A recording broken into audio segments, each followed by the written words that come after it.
sa House of Representatives, alam nila hindi sila mananalo or baka wala na talagang boto.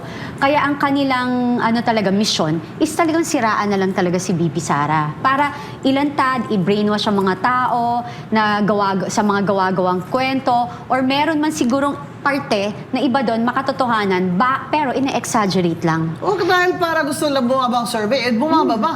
Hindi. Hindi? Hindi. 34 pa rin? Wala pa rin eh. Hindi kasi it's been 2 years or more. They're doing it. And pagod na yung tao. And hindi naman tanga ang tao eh. After a while, they will realize na this is all political as talaga, na intention nila, politika lang. Ang pumapalakpak lang naman dito sa impeachment ay yung kalaban ni VP Sara. Takot kasing makulong. At saka gustong tumakbo presidente. Magandang araw, Pilipinas! Sa dami ng ingay sa politika, sa dami ng opinyon sa social media. May isang tanong na gusto nating sagutin. Hindi propaganda. Hindi chismis, Katotohanan. Dito, walang iwasan. Walang paligoy-ligoy, sa totoo lang.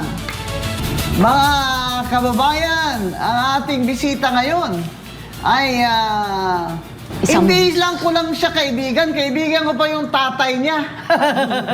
Na dating Vice Governor nung ako'y Mayor, kabatch kami kay President Cory Aquino. At tingnan mo nga naman ang buhay. Ngayon ay batikang abogado na, abogado ni spokesperson ni Attorney Mans Carpio, the husband of VP Sara Duterte. Walang iba kundi ang ating kapwa Bisaya at kapwa practicing lawyer, si Attorney Harleen Neil Abayon III. The third talaga? Yes. Welcome po, Attorney. Good morning, ladies. Thank you for having me. Mag-greetings ka muna, Attorney. Saan ako titingin, ma'am? Kahit saan. Kahit saan. Go ahead. So, good day po to my fellow taong bayan. It's a pleasure to be here. And we will just be discussing yung mga totoo lang. Yun. Oo. Attorney, Yes, talaga po. namang request ka dito ng public kasi nadamay na si Attorney Mans Carpio dito sa impeachment. Opo, yes po. Paano nga siya nadamay dito?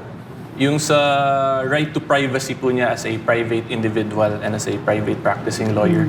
In relation dun sa mga na-disclose pong alleged financial AMLAC records niya sa last hearing nung Committee on Justice, House of Representatives in the April 22 hearing. We're saying alleged kasi as of now, yung office po ni Attorney Mans has not officially received a copy of that AMLAC report. And yung complaint na final po namin, na yung criminal aspect of the Anti-Money Laundering Act, Data Privacy Act, and the Bank Secrecy Laws was all based on the YouTube clips po nung official YouTube account of the House of Representatives. So, liwanagan natin. Yung sa impeachment hearing sa House Committee on Justice, pinasabi na ni Congresswoman Luistro Opo, yes po. ang That is correct. records sa AMLA. Tama AMLA, ba? bank records, BIR records. Records, bali, ITR, income tax returns ni Attorney Mans Carpio. Yes. Is it even bank records ba? Di ba? Or something bank like that. records It's AMLA, included. under AMLA na, right? AMLA and bank records, if I'm not mistaken. Well, AMLA got the records from the banks. The banks report to AMLA yung mga AMLA. suspicious transactions, covered Right. transactions, yes. Right. So, it's AMLA's records are actually bank records. In a sense, In a sense, but though we do not know because wala naman kayong kopya. opo, that is correct.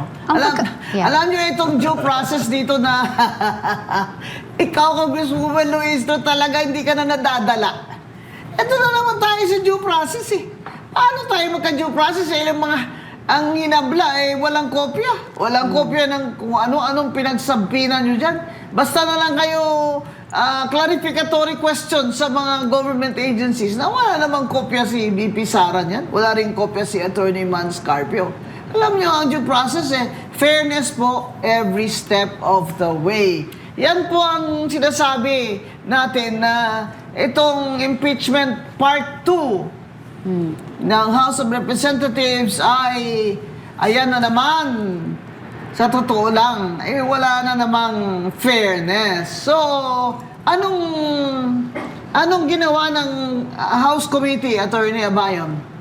Well, they disclosed what appears to be AMLAC transaction records of Attorney Man Scarpio, which is in violation po of Section 8A of the Anti-Money Laundering Act itself as amended.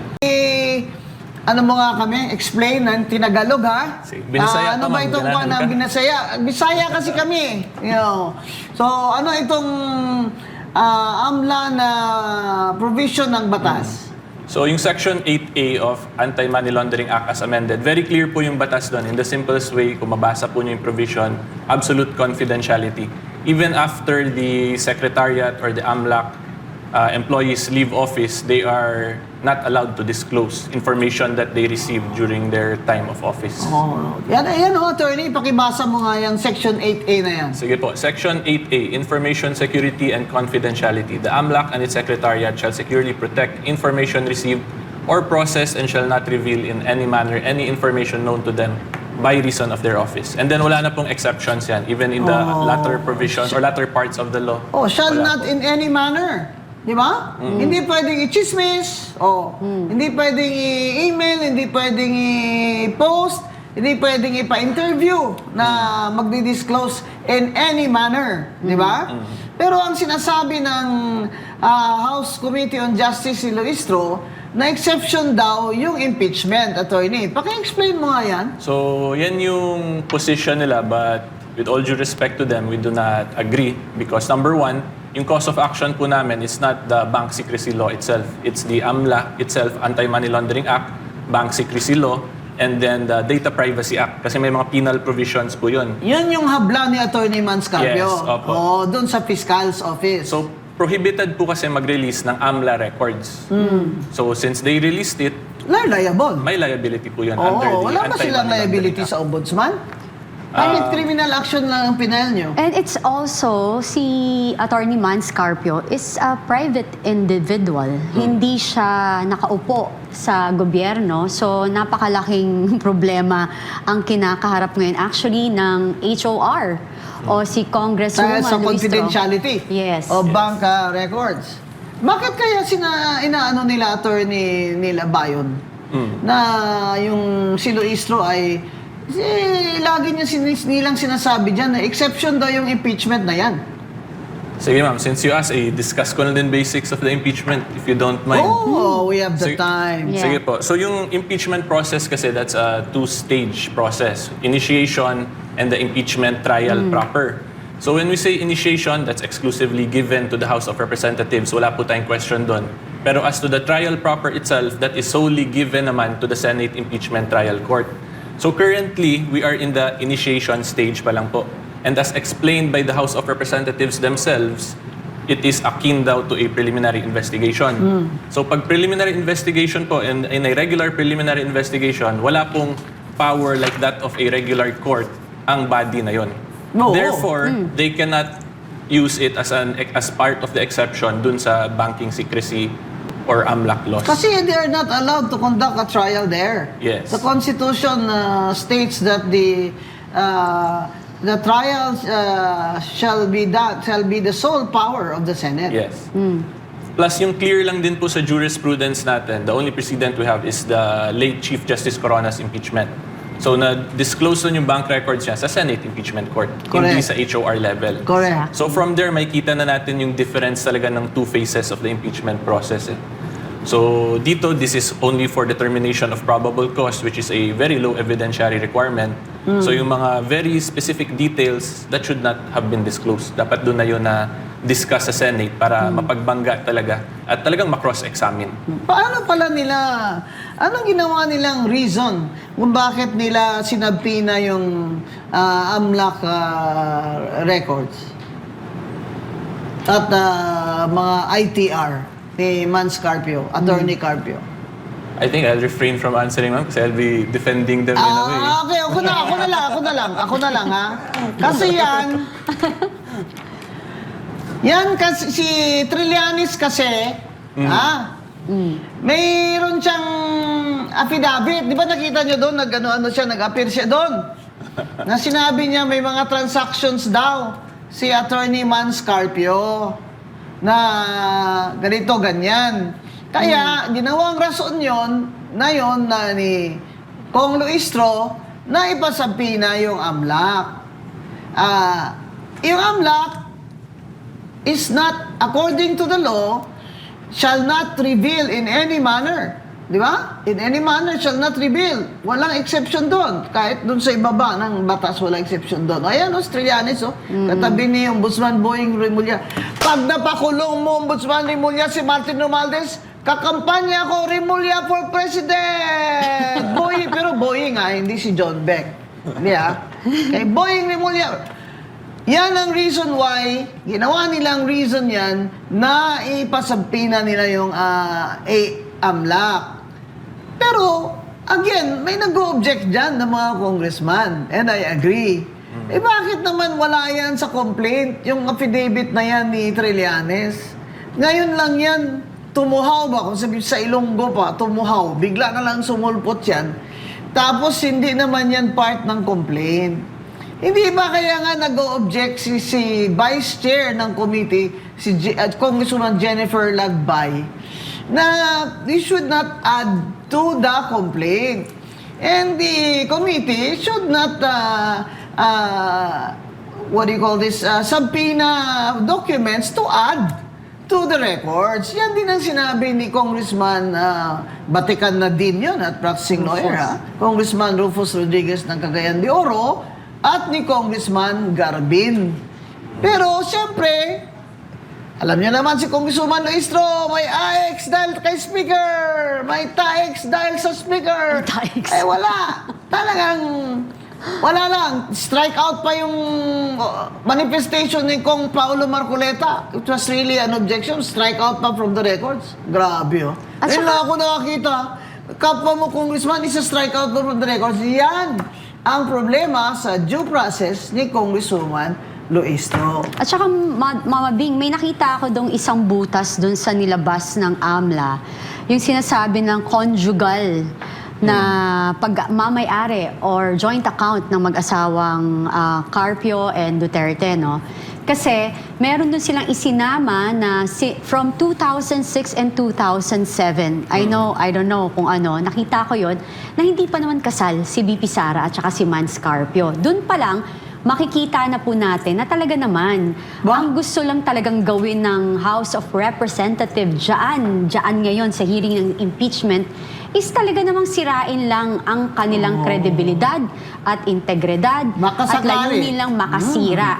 Sa totoo lang. Totoo yun lang, ang naman gusto lang talaga. nila, bumaba sa survey si VP Sara para may chance sila sa 2028. exactly. Yan talaga ang purpose dyan ng House Committee na yan. Dahil kung tutuusin, ang kailangan mo naman to impeach 16 votes sa Senado. Wala naman kayong 16 votes. Yeah. 15 lang kayo, minus 1 pa kayo kay JBRC to. Alam mo, mahirap yung mga re-electionist na senador. Pag bumoto po kayo pabor sa impeachment dyan, baka hindi kayo manalo. Di ba? Baka lang. Ako naman, hindi ko naman sinasabing for certain. Pero syempre, magagalit po yung mga taong ayaw sa impeachment. Tsaka, bakit pa po ba tayo nag-i-impeachment?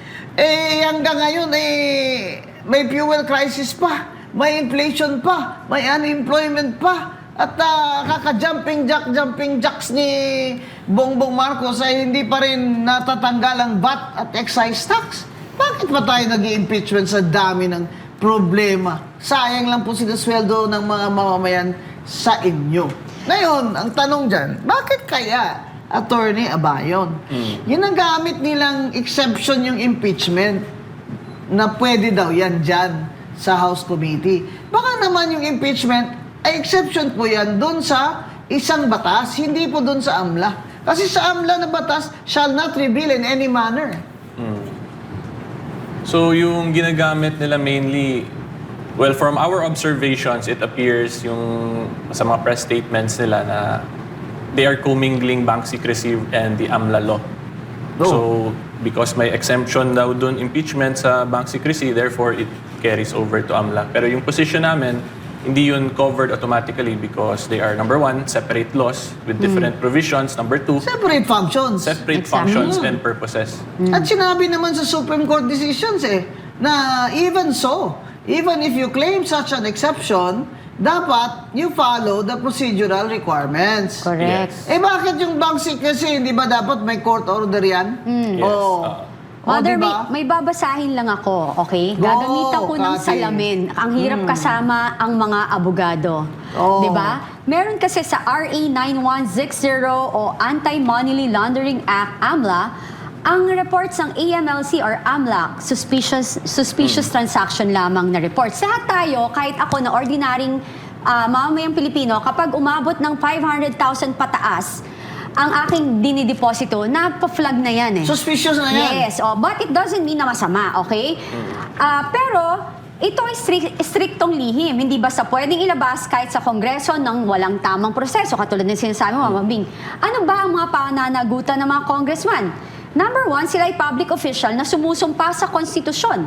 Kapag nag-abuso sila ng posisyon para pilitin ng paglabas ng lihim na impormasyon, maaari silang kasuhan sa RA 3019 o Anti-Graft and Corrupt Practices Act, lalo na ang Section 3. Ano po ba ang Section 3? Simple at malinaw na paliwanag ng RA 3019 Section 3. Ito ay bawal sa isang public officer tulad ng congressman na magdulot ng undue injury or hindi makatarungang pinsala sa kahit sinong tao o sa gobyerno mismo o magbigay ng unwarranted benefits. Benefit. Section 3, subsection E. Yes, hindi nararapat na benepisyo, advantage o preference sa kahit sinong private party. Ito ay nangyayari kapag ginawa nila ito sa kanilang official function na may manifest partiality, halatang pagkiling, evident bad faith, halatang masamang hangarin, o gross and Kala ko masamang excusable hangin.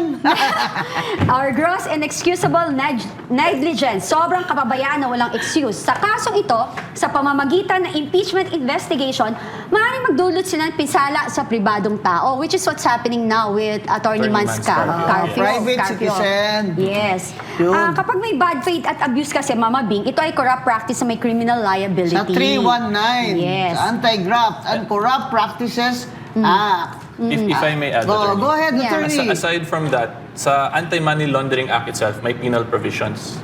May fine and then may imprisonment din. Yes, exactly. Mayroong 8 to 10 years ba? Then minimum something like 3 that. to 8 years Okay. yung penalty, imprisonment. Yeah. That's my So, fine. pwedeng later, pwede silang Pwede kasuhan silang- ni Attorney Mans Carpio dyan. At pwede rin magkaroon ng perpetual disqualification. Yes, that is Nawa? correct. Yun yung isang problema nila. Masyado kasi ho kayong confident. Kasi ay nakakalimutan nyo, okay, fine. Okay, walang masamang ilabas ang sinasabi nyong katotohanan, pero wag tayo magbali ng batas. Pero ang gusto ko doon yung BIR, attorney. Kasi kinagpinan lang BIR doon sa mga income tax records ni Attorney Mans Carpio at ni VP Sara. Nagdala ng box. O dalawang box ba yun? Pero sabi niya, I cannot open that. Yes. Di ba ang cute? Oh, sabi niyo, daling ko dito. Dinala ko po para hindi niyo ako i-contempt. Pero I cannot open that. Because sabi niya, that's covered by, what do you call this? Confidential. Confidentiality rule. Sabi nung taga-BIR. Buti pa itong mga BIR, no? Huwag niyo na ilabas yung income tax return ko kasi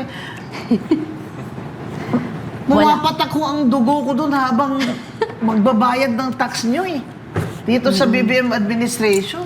Ganyan.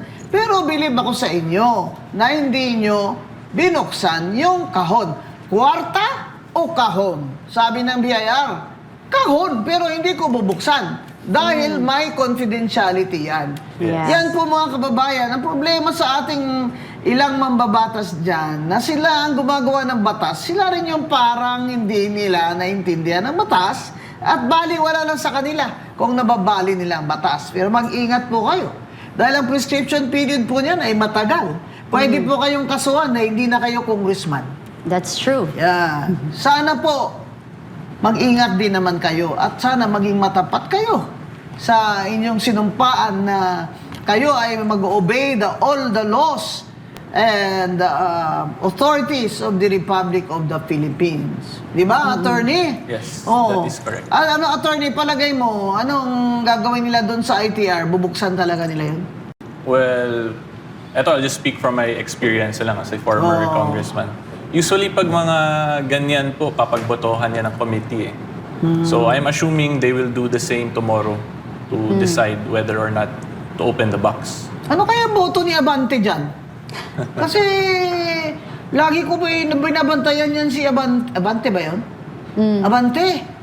Si Pastor? Abante atras! Ganyan. Atras sa bante.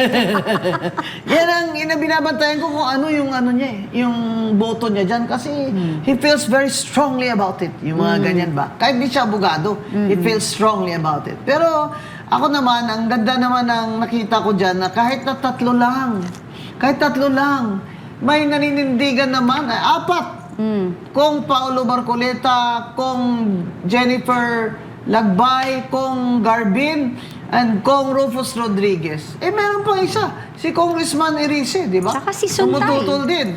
Kahit na hindi sila member ba ng House Committee si Kong Erice?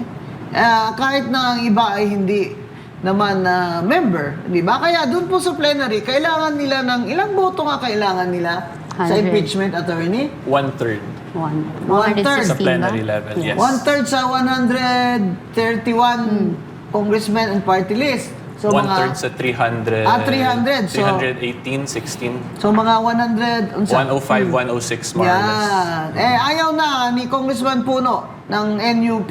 40 na sila doon minus. Siyempre, BH, party list, wala.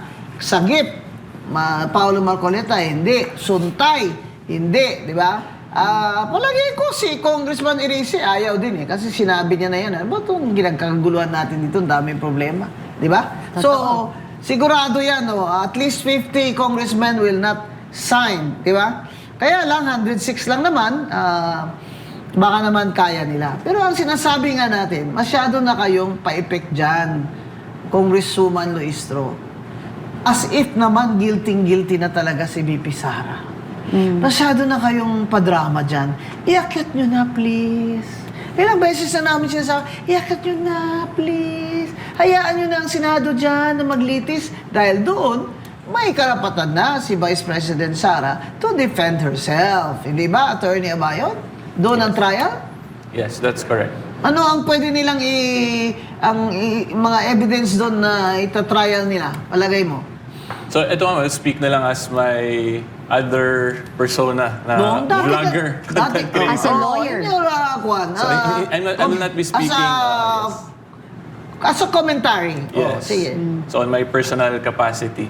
So, mangyayari po dyan, dapat yung mga ginawa dun sa impeachment na pinapagbangga na yung AMLAC records to testimonies of certain witnesses, resource persons, that, kung ako lang po ang tatanungin, that should have been done in the Senate because that's already confronting the genuineness of evidence eh. So, sa House po kasi, sa House level initiation stage, yung evidentiary requirement is only probable cause. So, the legal definition of that is above mere suspicion lang. So, mababa lang dapat yun eh. Yung pagtingin mo lang, kung tingin mukhang probably may ginawa tong krimen, that should have been sufficient. At saka hindi Na dapat probable nagsasampina ng additional records to Yes. support the complaint. Obvious ba? Ba't di kayo nagsasampina ng records to support the defense? Correct. At saka, Kayo talaga. Masyado na kayo obvious dyan. You are so obvious. Akala ko pa sufficient na yung mga hawak nilang dokumento. Bakit sila nagsusubpina pa, di ba? Nakakapagtaka. Kaya nga talaga naman, tama naman talaga si Congressman Rufus Rodriguez na talagang fishing expedition talaga itong nangyayari. Yung Nakakaya. fishing, hindi yung fishing nyo, hindi bunit-bunit lang eh. Grabe, trolling eh. Grabe kayo mag-fishing, trolling na talaga. Bunit-bunit lang yung fishing ng iba eh. Kayo talagang, kahit sino magsagasaan dyan. Fishing, Kaya na importante dito tandaan natin mga kababayan na hindi naman po ito mga Diyos, itong inyong mga congressman. Kaya huwag nyo silang hahangaan na parang Diyos kasi habang nagbibigay ng ayuda. Lalo na si Congresswoman Luistro na pag nagbibigay ng ayuda ay may pahawak-hawak pa ng ulo. Bibigay pera. Tapos hawak ng ulo. Grabe Di ko alam kung ano yan sa Batangas. Sa amin sa Ilonggo, hindi yan ginagawa eh. Hindi yan ginagawa. Ginagawa lang yan pag nagmamana ka dun sa lolo mo. Inahawakan yung ulo mo. Ito lahat binibigay. Bigay siya pera, nakita ko yun Kati Tapos hawakan niya yung ulo. It's a symbol na hawak niya ang ulo mo mo, hawak niya ang beat, hawak niya ang beat. Ikaw, Congresswoman Luisa, kung ano-anong pakulo mo dyan, pero yung asawa mo, pinatakas mo nung akusado ng rape na walang piyansa. At ngayon yata, hindi ko alam, mayor pa ba yan ngayon? No, ay mayor din yata ngayon eh. Kaya ako, Kati, kung pwede lang mag-transfer ako ng residence doon sa Batangas. Batangas, para makatulumpati ako doon sa rally. Hindi, alam mo, Mama Bing, no, I'm very, very disappointed. Hindi po ako abogado, pero ang dami-daming abogado na nagbabali ng batas. Nasisira na yung ulo kong mag-research kung tama ba yung sinasabi nila. But apparently, ang dami talaga. Hindi ko maintindihan kung bayad ba kayo o sadya lang talagang may pakinabang kayo sa gobyernong ito. Kaya kayo, anong comment niyo sa argument ng mga mambabatas na hindi ordinary citizen, si Atty. Mans Carpio na asawa ni VP Sara? Oh, Di ba? sabi nila, anong ibig sabihin? Public figure? Public figure? Ako public figure, kahit di ako public official, di ba? Kasi hinahangaan niyo ako, binabash niyo rin ako eh. Di public figure, di ba? Marami akong video, marami akong ganyan. Si Mans Carpio, hindi eh. He's a practicing lawyer, di ba? Yes. He's really a private citizen. You don't see him going around and distributing, for example, humanitarian aid, ganyan, hindi eh. He's not a public figure. So, hindi yung argument na he is not covered by the confidentiality or privacy. Because he is not a public figure. And if I may add lang, attorney, yung issue kasi talaga dyan is the right to privacy natin as individuals as guaranteed by the Bill of Rights. So, pag right to privacy po yung pinapag-usapan, that is always subjected to strict interpretation of the law. Kung there is a questionable legal issue or hindi pa po tayo sigurado, that will always be interpreted in favor of the affected party. So, kung hindi tayo sure, kung hindi po sigurado na pwede isama yung ganito, si ganito, ang interpretation dyan ay maging cautious na lang po. Hindi kasama. So, between kasama o hindi kasama, dapat Yes. yung nagdidesisyon, to apply strict scrutiny, hindi siya kasama dun sa definition ng public figure. He's not a public figure just because he's the husband. It's the first time for me to see him on TV. Oh, honest. I've never seen him on TV before. So, it's not, for me, it's not correct to treat him as a public figure. Therefore, he is entitled to his privacy. Diba? Grabe naman kayo. Baka mamaya, pati yung mga anak dyan, damay nyo na. Pahingi ng, isampinan nyo yung birth records, mga ganun. Ano masasabi mo, Mama Bing, kay Trillanes? Kasi I heard, ang nabalitaan ko, yung karamihan sa kanyang dokumento is parte raw yun ng mga 2017 pa. Na inulit lamang niya. Yun yung ano ko. Anong Diba? mga dokumento? Yung sinabi niya, mga bank accounts, something like that, diba? So lumang ano na, yung recycled na lang. Yes, oo. Pero ang hirap naman kasi nitong crusade ni Trillanes against the Dutertes. Mahirap. Kasi parang there's no let up. Parang tuloy nawawalan na siya ng credibility dahil nang nag-apply siya mag-vice president kay President Duterte. Hindi At siya saka tinanggap. nakalimutan niya ata, wala na siyang senatorial immunity, no? Hindi. Pag nakulong siya, Diba? general Yun din yan population siya. Pare-pareho Yan lang. ang ginawa na kay Bong Revilla, di ba? correct. Na hindi man lang nila, wala. Sabi niya, general population kasi hindi ka na senador ngayon. Paano yan? Si Martin Romualdez, saan nyo ikukulong, ha? Sa totoo lang, Dadalawin daw ni baka Mama. mamaya, ilagay nyo na naman doon sa Camp Crame na may aircon. Bibisitahin ko si Martin. I'll make sure na siya yun. Kailangan, sa first day pa lang, titingin talaga ako, baka double Kate. Kaya nga Baka double Kaya hahangaan ko si Ombudsman Boying Rimulya pag talagang napakulong niya ito si Martin Romualdez. Eto, attorney, no? Yes. Ano ang paghahanda or magiging aksyon ng kampo ni Attorney Vance sa plano ng Kamara na buksan ang sealed box of tax records kaya ng mag-asawa na defer dahil sa posibleng labag ito sa National Internal Revenue Code? Any comment, Mama Bing, attorney? So, Di ba yan? we will be observing first kung ano yung mangyayari tomorrow. Okay. Kasi if I will be commenting now, that is speculative. Yeah, sa bagay. Oh, parang inuunahan mo na sila. Oo, di ba? Pero ako, idol ko yung taga-BIR na yun, kung sino man yun eh. Ha? Abogado Sabi yun nyo, for sure. bring the box. Eto na po yung box. Ako ang taas ng respeto ko talaga sa Pero abogado. hindi po na namin naninindigan. bubuksan yan. Kasi bawal po sa batas. Ibig niya sabihin, kayo na lang po magbukas niyan kung Diba? okay ka rin, ano? Yan ang gustong-gusto ko doon. Tawa ako ng tawa. Sometimes, you know, my friends, to survive this House of Representatives, you have to have a great sense of humor. Ako, Mama Bing, tsaka attorney, ang basa ko dito, ang analyze ko sa nangyayari sa House of Representatives, alam nila hindi sila mananalo or baka wala na talagang boto. Kaya ang kanilang talaga mission is talagang siraan na lang talaga si VP Sara. Para ilantad, i-brainwash ang mga tao na sa mga gawa-gawang kwento or meron man sigurong parte na iba doon makatotohanan pero ina-exaggerate lang. O dahil para gusto lang bumaba ang survey, bumaba ba? Hindi. Hindi? Hindi. 34 pa rin? Wala pa rin eh. Hindi, kasi it's been 2 umubra eh. years or more. They're doing it. And pagod na yung tao. And you know, hindi naman tanga ang tao eh. After a while, they will realize na this is all political as talaga, na intention nila, politika lang. Ang pumapalakpak lang naman dito sa impeachment ay yung mga kalaban ni VP Sara. Takot kasing makulong. At saka gustong tumakbo presidente.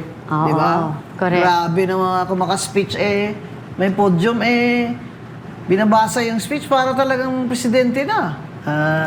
One of these days sa totoo lang, maglalagay ako dito ng podium. Kati? Sige, go. Diyan ako, parang ako mag-speech ba? Oo.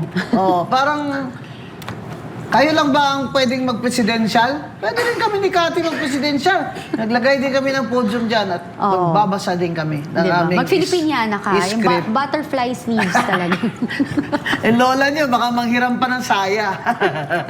Uy, nag-dress ka one time. Ay, bongga, di ba, Kati? Ay, oo. Pang Ralph Lauren. Of Ang look. course. Safari. Oo, bongga. Kulang na lang tigre. Wala kaming mahiram na tigre. Kinitsabit eh. Sayang. Next time, guys. Next time, magdadamit kami dito ni Kati.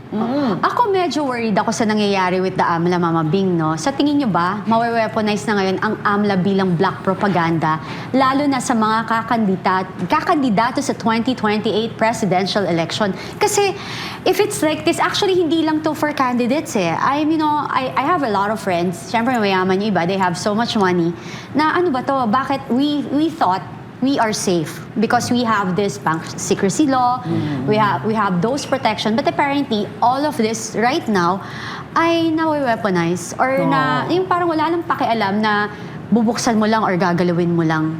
Kasi para lang sa kapakanan ng personal na interest ng ibang kandidato dyan. Kaya maganda itong final ni Attorney Manscarpio na criminal cases eh. Para matuto ito mga ito eh. This will be a landmark case na they're liable criminally pag ginawa nila ito. Hindi, natatawa lang din ho ako dun sa mga nagko-komento, gumagawa ng komentaryo about sa kanyang pag-file ng kanyang kaso. Kasi nasabi nila, guilty yan, kaya ganyan. No, it's not, guys. Parang yun ang sinabi na kapag kayo ay ordinaryong citizen at dahil ang kapatid nyo, kaibigan nyo, ay kasama nyo, tapos bigla lang kayong pinagtripa ng isang politician at gustong pabuksan ang personal ninyong mga dokumento katulad ng sa bangko nyo, ay okay lang. So tama lang ho, ang nilalaban niya ay naaayon sa batas, hindi po to illegal at karapatan niya po itong gawin. Ano pong masasabi niyo dun sa mga gumagawa ng komentaryo, Attorney Libayan? If I may add lang, we have to remember kasi yung final namin is to implement the penal provisions. So in simple terms, that means may nilabag po sila sa batas. So Attorney Man simply wants to hold liable yung mga may violate sa Anti-Money Laundering Act natin. And that is his Yun lang po right. yun. Yes. And he's a lawyer. Definitely he knows what It's his right to sue. Hindi naman po pwede na nakikita mo na may violations ginagawa and you will just Pababayaan tolerate Tapos abogado pa siya. Yes. Di ba? Talagang bully no? it. Lalo na po na this is the right to privacy. Yes. So when you say right to privacy kasi it has a lot of aspects. One of which is yung financial transactions, anti-money laundering. Pero may other aspects pa of privacy. So if they can do this sa anti-money laundering angle, how much more in Sa other iba pa. aspects pa? So obvious ba na this is really just a black propaganda? Biro mo yung total transactions na billion daw. Sabi nila, biro mo magkano lang sweldo niya? Bakit billion yung kanyang pera sa bangko? Napaka-bright nyo naman. Yung transactions yan, debit, credit yan eh. Ina-add yung winidraw mo, diniposit mo, dumaan yung cheque sa kumpanya mo, winidraw mo, pinagbigay mo sa shareholders. Transactions yun. Hindi yun ibig sabihin, pera mo yun lahat. Total transactions ang lahat ng nag-in at nag-out ay tinototal. Grabe kayo kung maka-accuse kayo agad na, nagnakaw si BP Sara. Si biro mo, billion, grabe naman kayo. Saka yung SALN, yung increase ng SALN, alam mo ako, nag-visit ako sa inyo eh. Kasi yung SALN ko, syempre, nag-increase, di ba? practicing lawyer naman ako Bago ako nag-commissioner, practicing lawyer ako at professor.